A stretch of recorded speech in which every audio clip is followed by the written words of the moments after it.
Bună seara, dragi prieteni și telespectatori ai postului de televiziune clujain.ro. E luni și așa cum v-am obișnuit, în fiecare luni seara aveți întâlnire cu Asociația Vivat pe clujain.ro. În această seară vom vorbi despre violența în familie, dar violența în familie din Statele Unite, adică cum sunt ajutate victimele în familie în Statele Unite, vom afla în această seară.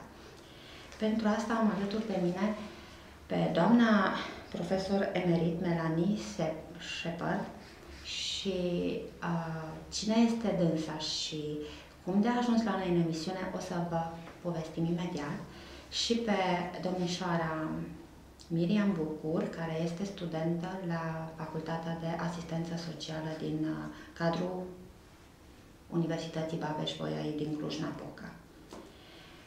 Bună seara și bine v-am găsit la... Bine ați venit la noi în emisiune.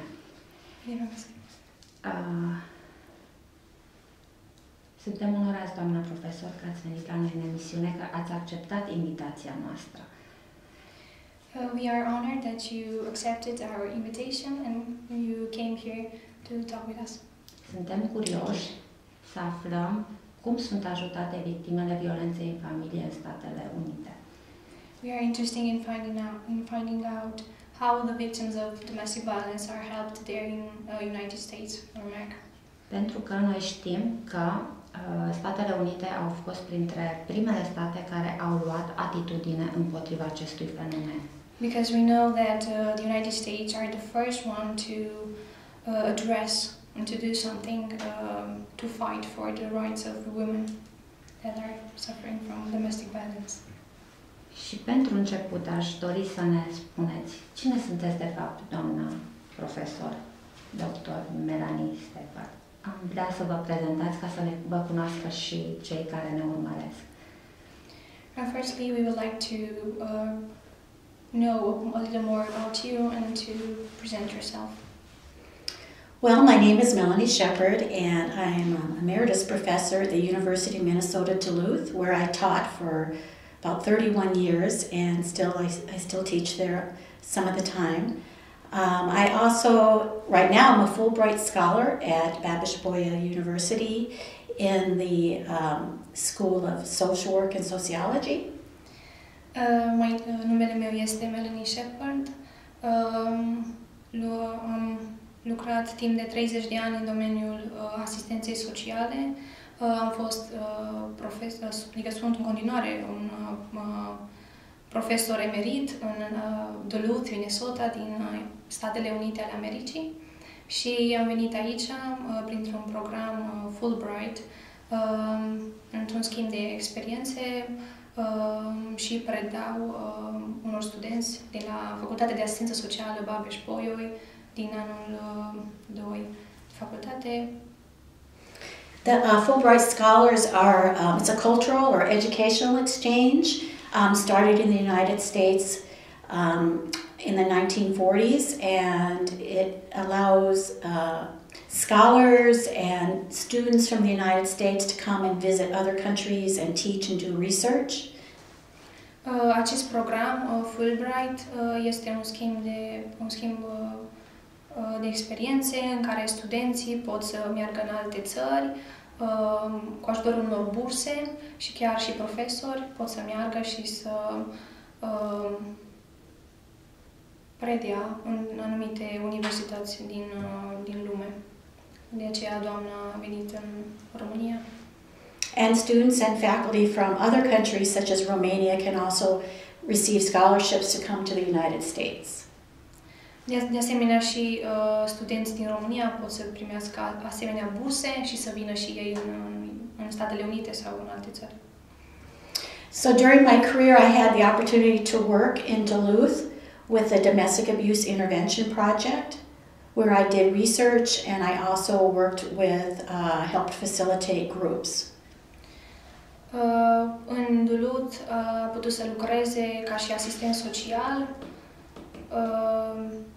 Timp de mai mulți ani a făcut multe cercetări despre violența domestică și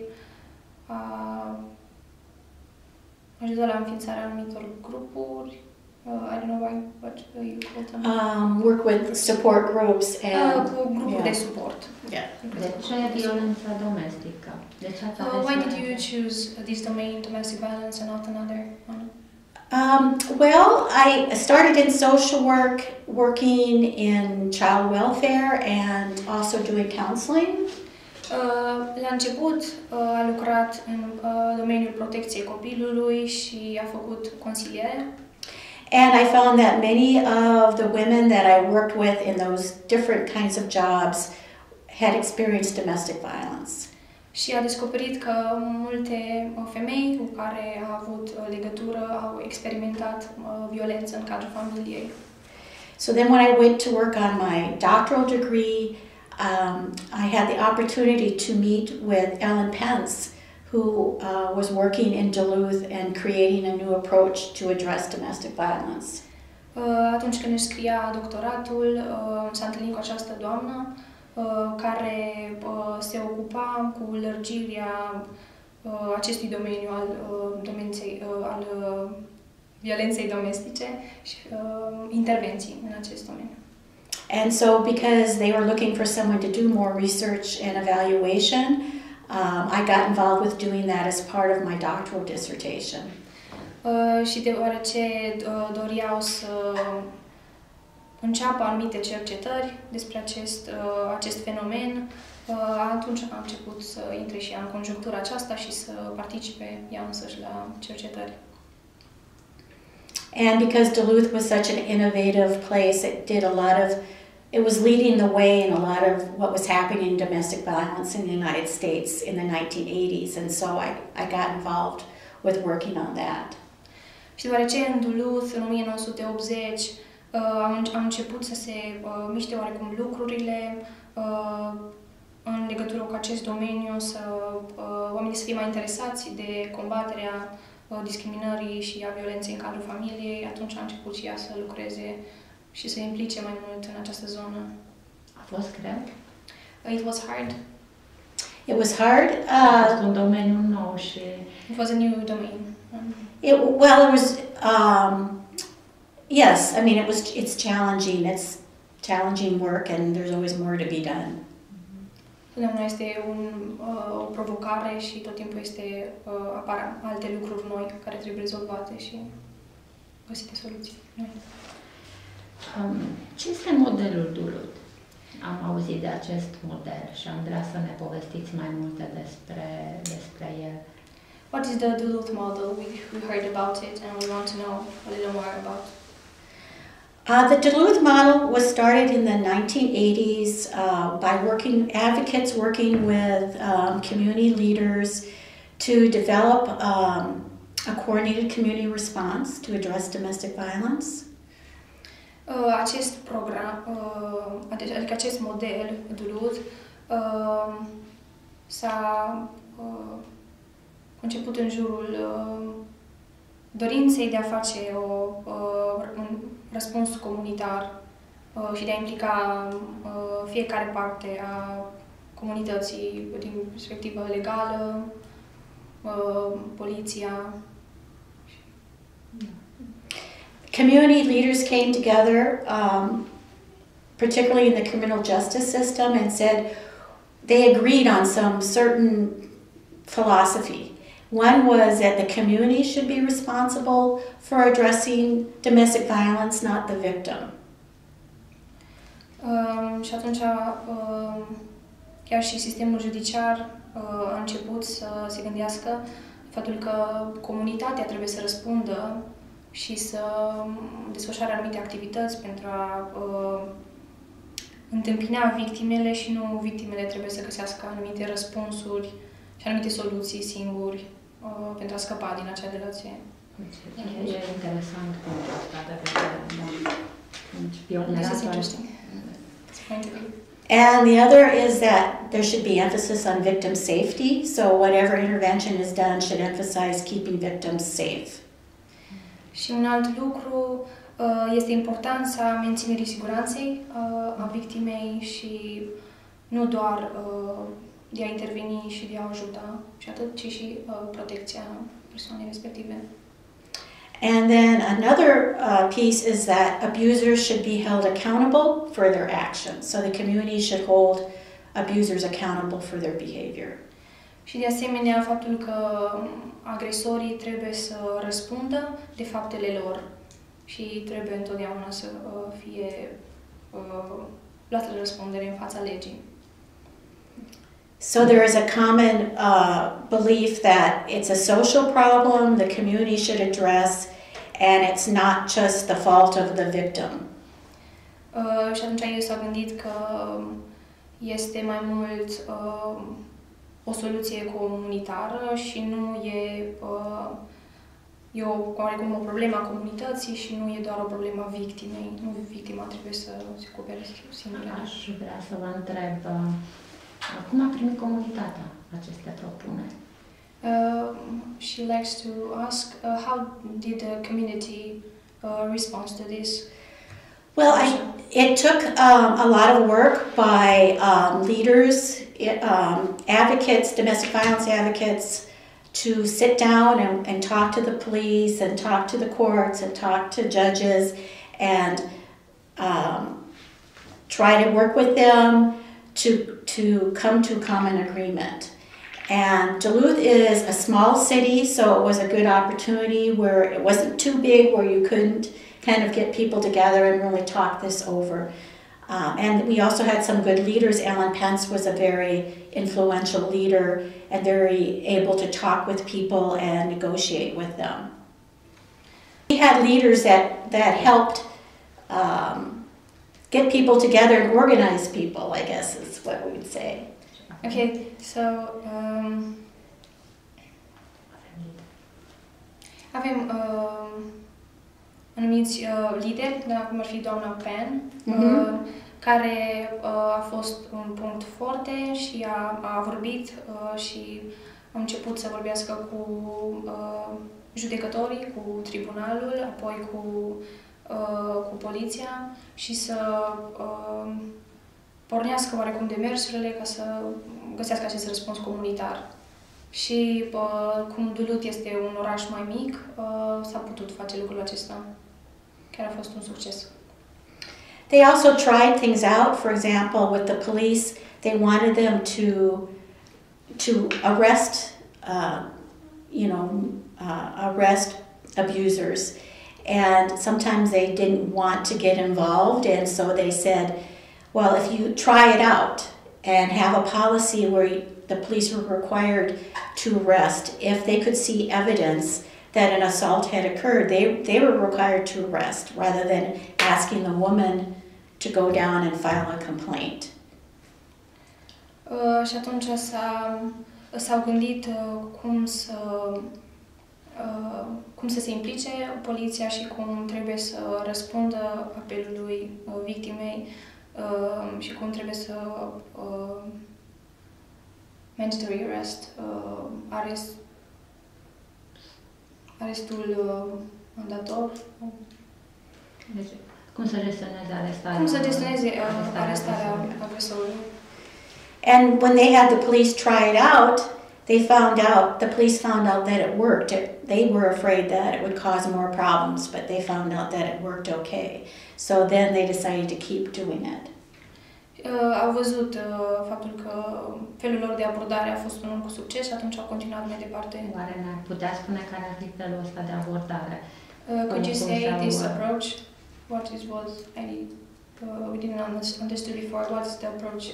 The mandatory arrest. So Duluth was one of the first cities to have a mandatory arrest policy, so that the police, instead of going in and deciding, well, maybe I'll make an arrest, maybe I won't make an arrest, if they could see that an injury had occurred, that they were required to make an arrest, not just say go walk around the block or calm down.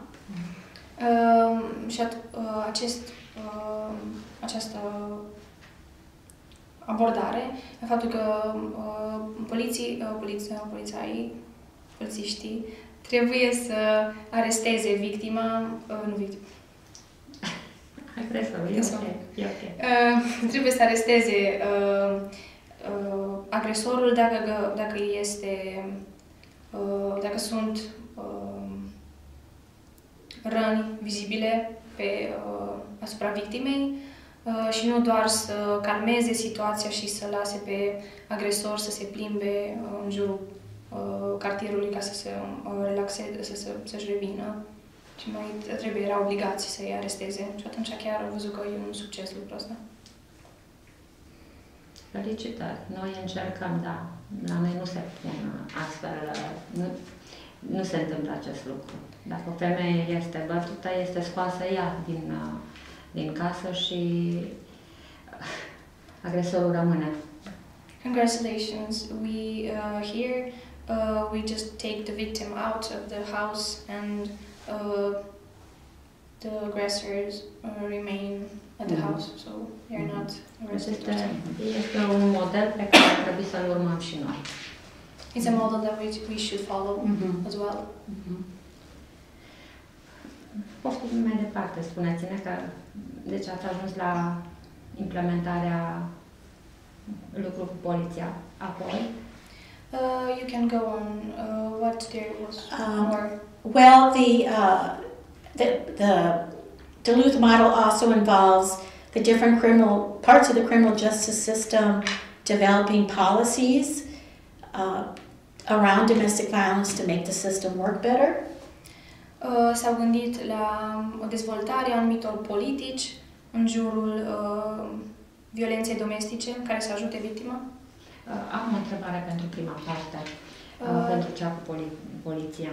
Există ceva lege care permite polițiștilor să aresteze în cazul în care sunt semnele vizibile?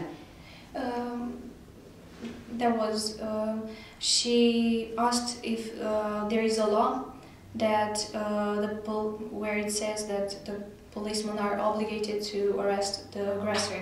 But you said before, I think. It depends on it depends upon the city and state that you live in. So some states have a law that they are required to make the arrest if they can see that, if they have evidence that an assault has occurred. And other places encourage them to make an arrest, but they don't require them to in every situation. So it depends upon where you live, exactly what they do. And it doesn't always work the way we want it to work, of course. Așadar, este o lege, însă fiecare stat poate să fie, este diferit. În unele state este încurajat polițistul să facă arestări în cazul în care victima arată semne de violență. În unele state chiar este o obligație, însă fiecare situație e diferită și... And part of the Duluth model also encouraged the prosecutors to prosecute the cases, because if the police make an arrest and then they don't prosecute the case and then the judges don't sentence them, it doesn't work. So we needed to have all these pieces working together, and we also needed, the judges needed to have, well, I'll let you interpret that first.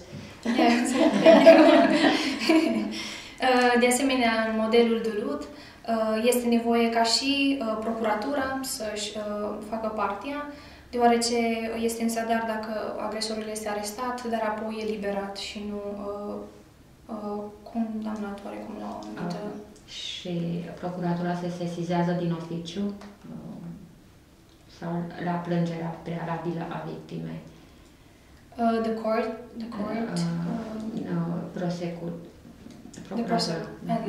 The prosecution is made by the victim choice or the... Well, the prosecutor can decide if it's a strong enough case, and the prosecutor could choose to prosecute without the victim wanting them to prosecute. Most people argue it should be up to the victim whether or not to prosecute, but the prosecutors can make a decision, whether or not they feel like they need to go ahead and prosecute the case, because an arrest has been made and a crime has been committed. Da, asta în cazurile grave. Sunt situații la noi în care victima este bătută, în schimb Dacă nu depune plângere la poliție, nu începe urmărirea penală. Deci agresorul nu este pedepsit. Fără acea plângere la poliție nu se poate face nimic. Unfortunately, in our country, if the victim doesn't file a complaint against the aggressor remains, even if she has marks of beatings over her. So. Yes, and we found that in the United States didn't work very well, because when you're really afraid of being assaulted, it's hard to go down to the police station and file a report. You know, that's a very scary thing to do. And so what was happening was that women would not do that very often. And then when they did it, the prosecutors would not see enough evidence because they wouldn't have a good police report.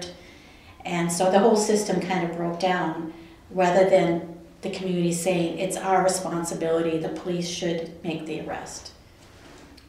De aceea, cu ajutorul acestui model, s-a putut ajunge ca victima să fie apărată în fața legii, deoarece, la fel ca la noi, victimele de multe ori le era frică să depună o plângere în fața agresorului și până se hotărea și chiar depunea această plângere, poate nu erau destule dovezi și raportul poliției era insuficient. Și acum, când toate părțile lucrează împreună, e mai bine. Deci să înțelegem că există o conlucrare între poliție, procuratură și tribunal. Deci e un lucru pe care ar trebui să-l urmăm și noi.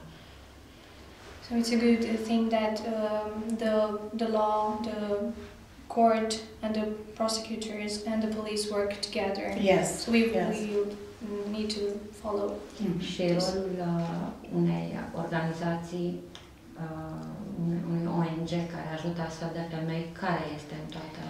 And what is the role of an ONG, non-governmental organization? Well, in Duluth, they work with the domestic violence victims, and they also, the Domestic Abuse Intervention Project is an organization that tries to work with all the systems, all the professionals, the judges, the police, the courts, the counseling agencies, and tries to work with them to make sure the system's working right. So they also keep track of cases as well, to make sure that it's working the way it should.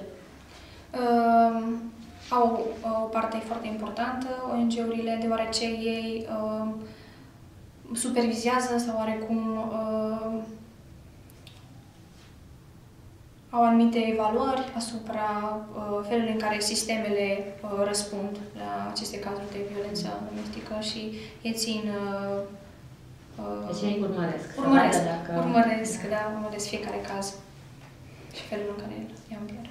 And there's another NGO that provides the shelter for women and provides support and helps them get restraining orders, and so that's another NGO that does that.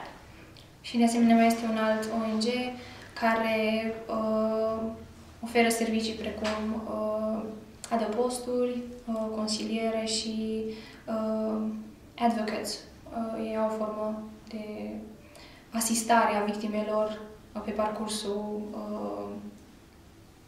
plângerii, depunerii plângerilor și încercarea să primească un ordin de restricție. E interesant. E interesant totuși felul care este abordat. Cred că ar trebui să implementăm și noi acest model în România. This approach is very good. We should implement it.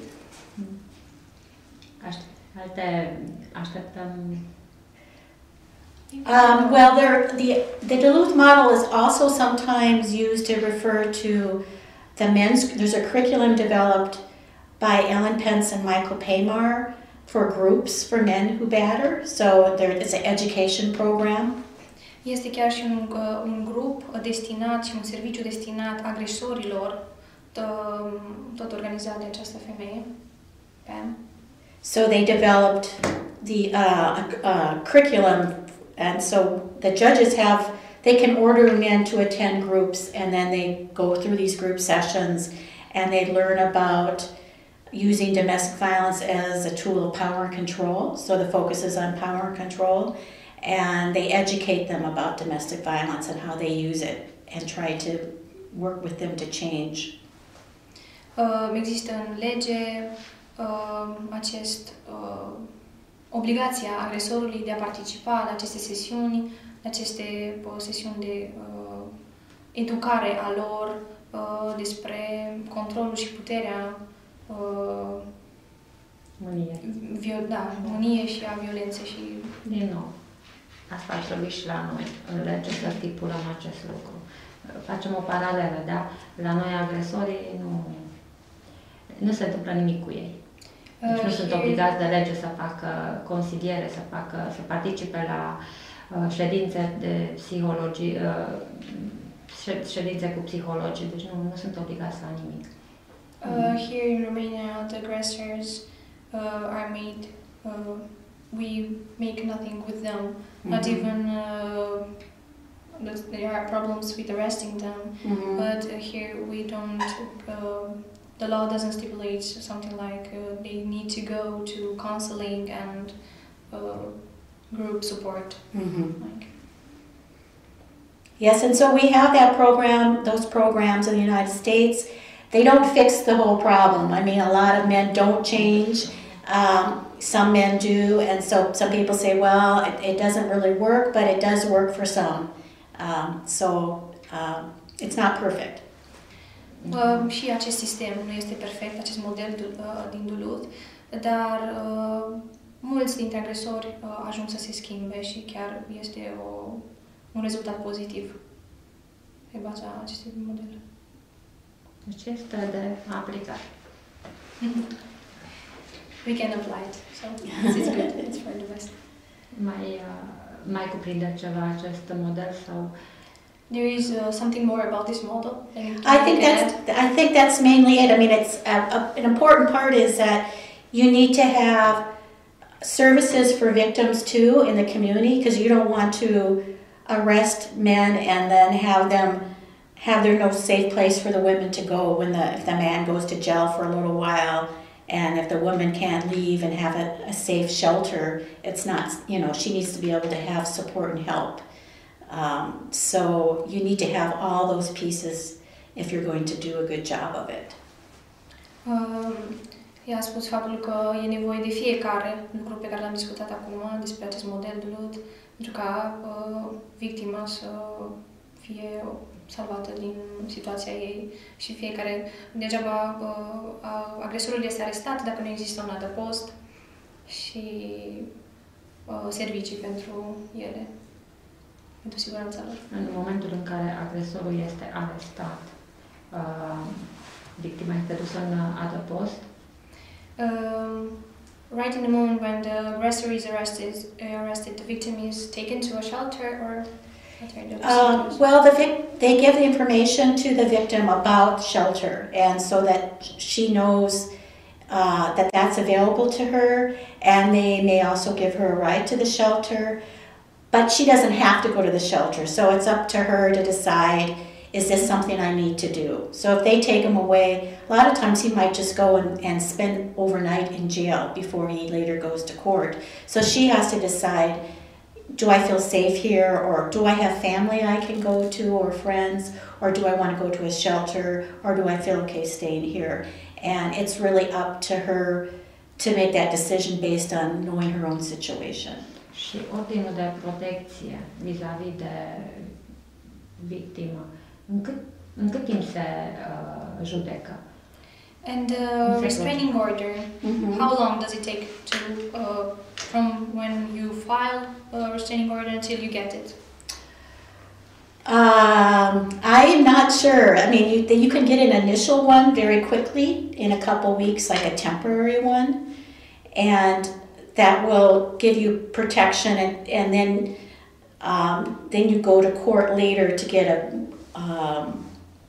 it's spelled out in more detail what the conditions are, and I'm not sure how long that takes. But you can go fairly quickly in a couple weeks and get one to give you some immediate safety. Poți să iei, să primești oarecum în câteva săptămâni un precursor al ordinului de restricție, nu chiar actul oficial. Și cât durează un ordin de protecție? Care e perioada maximă? A spus că nu, despre durata aceasta nu știe exact, dar în câteva săptămâni să primești cealaltă.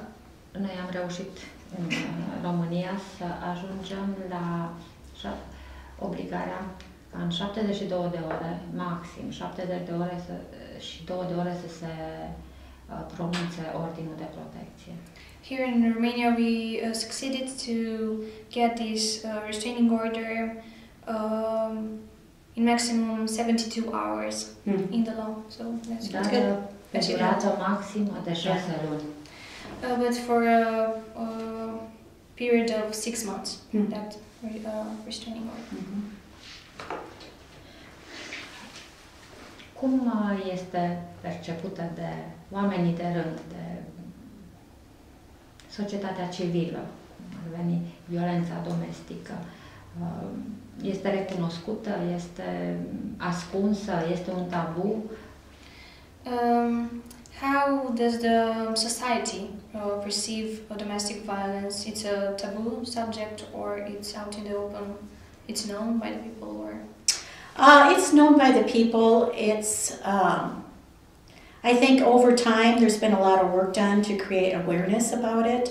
And so it is something that the public knows about and is fairly educated about. But there is still a fair amount of, there is still victim blaming too. You know, that people are aware of the problem, they recognize it, but there's different opinions. S-au făcut multe programe de informare și atunci societatea cunoaște acest fenomen și de amploarea lui, însă de multe ori victima este acuzată, deoarece de multe ori victima se întoarce la agresor. E un fenomen. Da, e un fenomen. E un fenomen. Victima se întoarce la agresor până într-o zi, când nu se mai întoarce.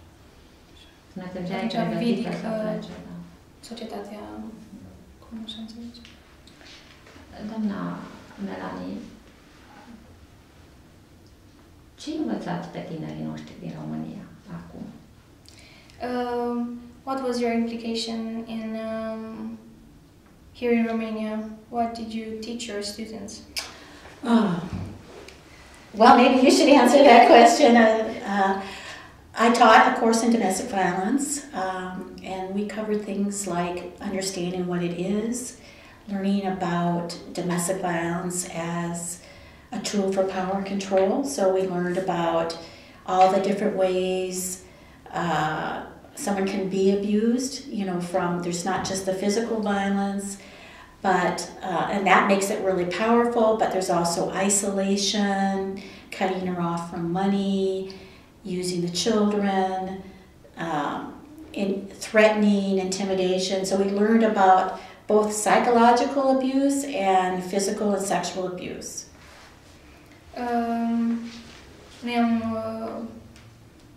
Studenții au învățat despre faptul că violența domestică este un fenomen, care este cauza, unele dintre cauzele acestui fenomen,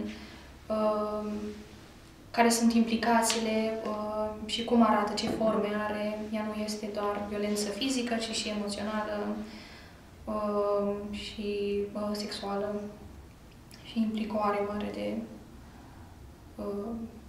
cauze și efecte. And we learned about some theories about why there is domestic violence. Am învățat despre câteva teorii despre de ce există violența domestică. We learned about some of the services that we're talking about here, coordinated community response. Am vorbit despre unele servicii despre care am discutat acum. Le-ați vorbit studenților noștri despre acest model?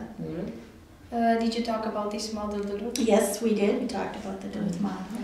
Și vom avea oameni care vor ști ce înseamnă și se vor grăbi să și facă ceva pe acest domeniu. So now we have students that know about this and they can hurry to implement these things because they are good and of help.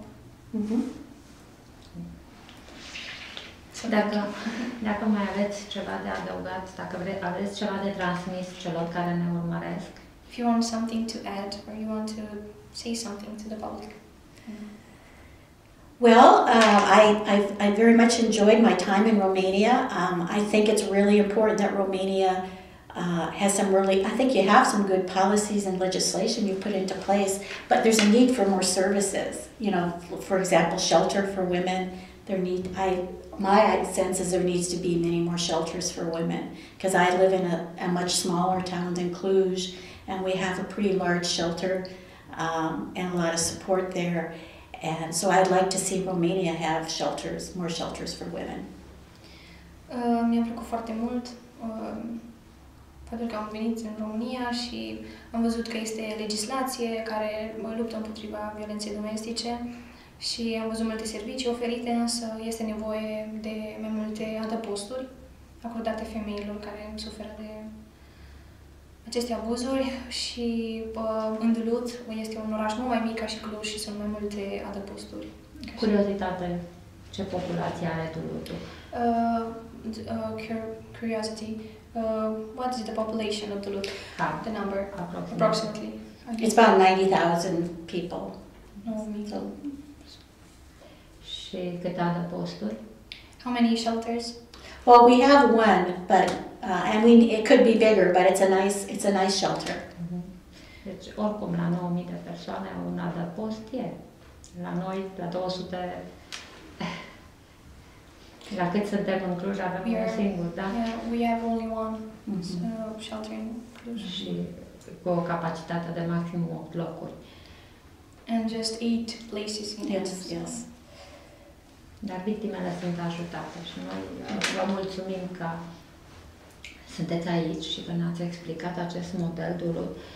Eu aș vrea să vorbesc mai mult și să fac și pe cei din alte organizații să țină cont de acest model și să lucrăm, poate vom face ceva asemănător și la noi. We are thankful for you that you came here and you talked to us about this Duluth model, and maybe we can establish it here in Romania, so it will be great. Legi avem, problema e cum se aplică acestea. Because we have laws, but it's the problem how we apply them. Noi vă mulțumim mult pentru că ni le-ați adus și ne-ați vorbit de el. We thank you very much. Thank you. This is an honor. Thank you. Emisiunea noastră este pe sfârșit. Dacă, Miriam, tu vrei să le transmiți ceva celor care ne urmăresc? Nu m-am gândit înainte, dar o să spun pentru că vă mulțumesc atât dumneavoastră cât și thank you, teacher. A fost un ajutor mare pentru mine faptul că a venit doamna profesor aici și ne-a oferit acest curs. Din păcate, la noi, în asistența socială, nu există un astfel de curs, deci nu avem un profesor care să fie din România, care să poată să predea acest curs. Asta știu în Cluj, nu știu în alte orașe. E bine, așa. Și mă bucur tare mult faptul că am cunoscut că este un fenomen și ce amploare are și asupra femeii, dar și a copilului. I s-au deschis ochii și e o luptă frumoasă, faptul că putem să-i ajutăm pe cei nevoie și chiar să știm ce nevoi sunt în societate și în comunitate. Eu îmi doresc ca tu să fii învățat de la doamna profesor acest model, să reții acest model Duluth și să te zbați ca să, alături de noi, să putem să-l facem și noi. So she said that I said how grateful I am that you came here and that I heard about this. So she encouraged me to fight for women and to maybe help with implementing this model in the future. I don't know. Wonderful. Thank you. Thank you. Thank you. Thank you. And emisiunea noastră este la sfârșit. Noi vă mulțumim că ați fost alături de noi. Sper ca informațiile pe care le-ați primit în această seară să vă fie de folos și să vă pună pe gânduri. Trebuie să facem și noi ceva, în așa fel încât să funcționeze întregul sistem, în așa fel încât femeile, victimele violenței în familie să se simtă în siguranță și să fie apărate. Vă mulțumim și până săptămâna viitoare, stați cu ochii pe clujam.ro. La revedere!